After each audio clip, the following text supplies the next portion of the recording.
Maintenant, on va regarder ensemble comment enregistrer nos graphiques, nos dessins sur un marché X. Exemple, ici on voit on est sur le US 500. Présentement, on voit on a le graphique en journalier et on a le RSI. On a tracé un support résistance ici et ici aussi. On a vu avec les modèles, ça c'est la manière de configurer notre plateforme de trading pour tous les marchés. Mais si on veut, on peut faire exactement la même chose pour chaque marché. Vous voyez ici, le US 500 et le chiffre 1, on clique dessus. Vous voyez, on a le choix, on peut faire 5 modèles avec le US 500. Présentement, je clique ici, on est sur le modèle 1. Si je viens ici, on va être sur le modèle 2. Okay. Exemple, si mettons on est sur le modèle 1 et on voudrait l'appeler, j'ai marqué 1, on voudrait changer son nom. On clique ici. Exemple, on peut écrire RSI. On fait sauvegarde. Et à chaque fois qu'on va venir cliquer ici, vous voyez, RSI est apparu.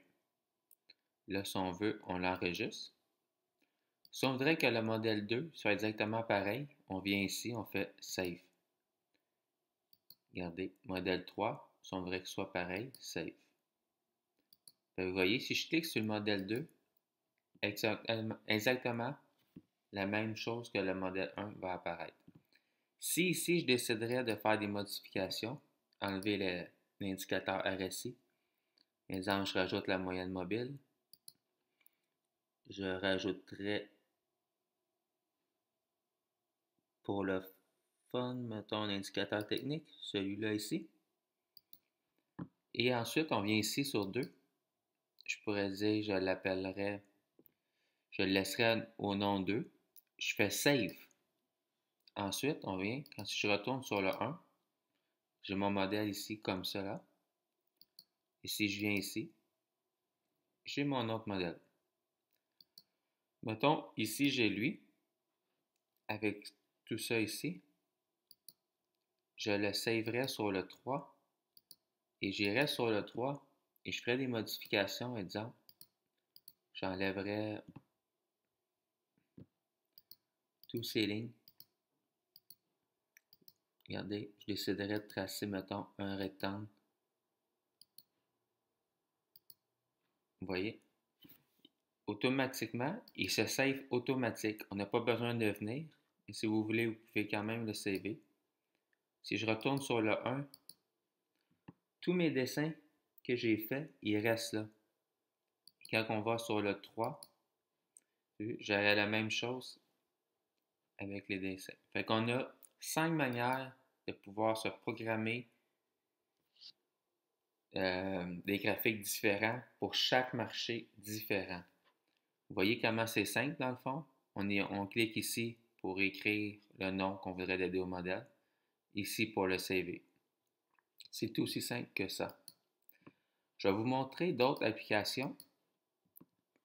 Vous voyez, quand on a un graphique ici, on a fait des dessins, exemple, puis on voudrait voir comme il faut le graphique sans les dessins, mais on ne voudrait pas les enlever, on voudrait les garder. Vous voyez ici un petit crayon. On clique dessus. Tout ce qu'on a fait disparaît. Toutes les lignes. Si on reclique dessus, tout redevient. C'est à ça que ça sert. Ensuite, on a ici le pointeur. Vous ne le voyez pas. Mais mettons qu'on serait positionné à l'achat. On voit notre curseur. On cliquerait ici. Notre curseur disparaîtrait et reviendrait. Je vais vous le montrer plus tard. Ensuite, si on veut rapetisser le graphique, non, le grossir plutôt, ou le contraire, on a ça ici. Ici, regardez, on a le curseur avec un X. Si on clique ici, on a juste la flèche. Ça ici, c'est pour suivre le cours. Là, on voit que le marché est à 4414 présentement. Si on ne veut pas avoir cette ligne-là toujours sur notre graphique, on clique ici. Une petite chose qui peut être pratique pour ceux qui ont acheté mon e-book, qui utilise l'indicateur ATR.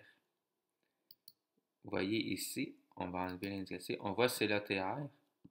Vous voyez, pour voir l'ETR, la volatilité moyenne des 20 derniers jours, c'est assez dur à voir ici. Si on veut se rajouter un curseur pour ici, on va dans Paramètres.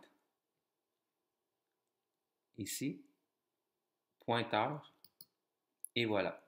Fait que là, on voit que le ATR des 20 derniers jours, il est à 89,57. Sauf quand il apparaît ici, pour nous donner l'ATR, vous voyez, il y a toujours ça ensuite qui apparaît ici sur le graphique. Moi, j'aime pas ça, je l'enlève. C'était juste pour être précis avec le ATR, pour voir exactement où qui est. On vient dans Paramètres. Oh, comme ceci. Et on choisit pointeur ou pas de pointeur.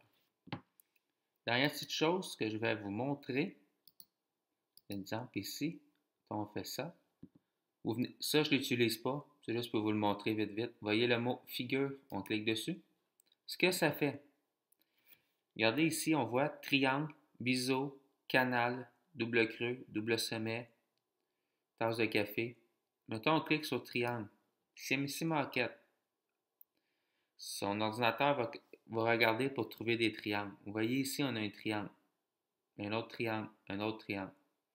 Vous voyez, puis en plus, si vous mettez votre souris dessus, il marque que ces triangles-là, il est bon 2 étoiles sur 5 et que s'il casserait par le haut, vous voyez les lignes blanches plus haut ici, là, ça veut dire que le marché devrait se rendre à cette hauteur-là.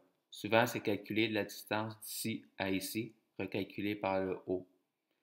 Moi, j'utilise pas ça, puis je vous le conseille vraiment pas, mais ceux qui commencent ont de la misère à identifier des triangles. CMC Market le fait pour vous.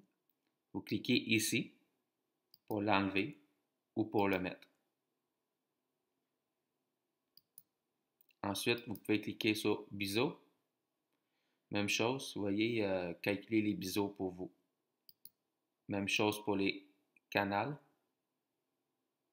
Il y en a trouvé 2. Comme exemple, si je clique ici, vous allez voir, il n'en trouvera pas parce qu'il n'y en a pas. C'est ici qu'il apparaît quand on le sélectionne.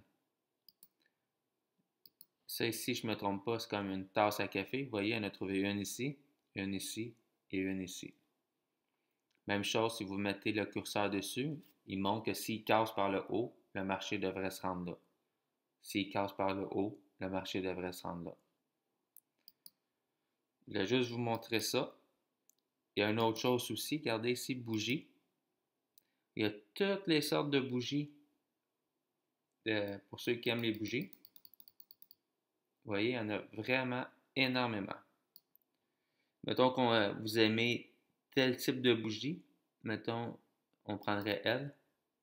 Voyez-vous, il les a toutes trouvées lui-même. Regardez, il y en a une là, une là. On clique là, il les enlève. Regarde, on a un mari. Non, lequel? On voit pas. Regarde ici les 3 petits soldats. Regarde, il en a trouvé une ici, vous voyez, il a noté 1, 2, 3. Puis ensuite, le marché était supposé exploser à la baisse, mais regardez, il a remonté. Il y a ici un bébé abandonné. Il n'en a pas trouvé. Il y avait ça d'intéressant aussi sur CMC Market. Vous avez vu comment qu'on peut programmer nos marchés d'avance. À quoi servaient ces choses-là ici. Et pour les figures.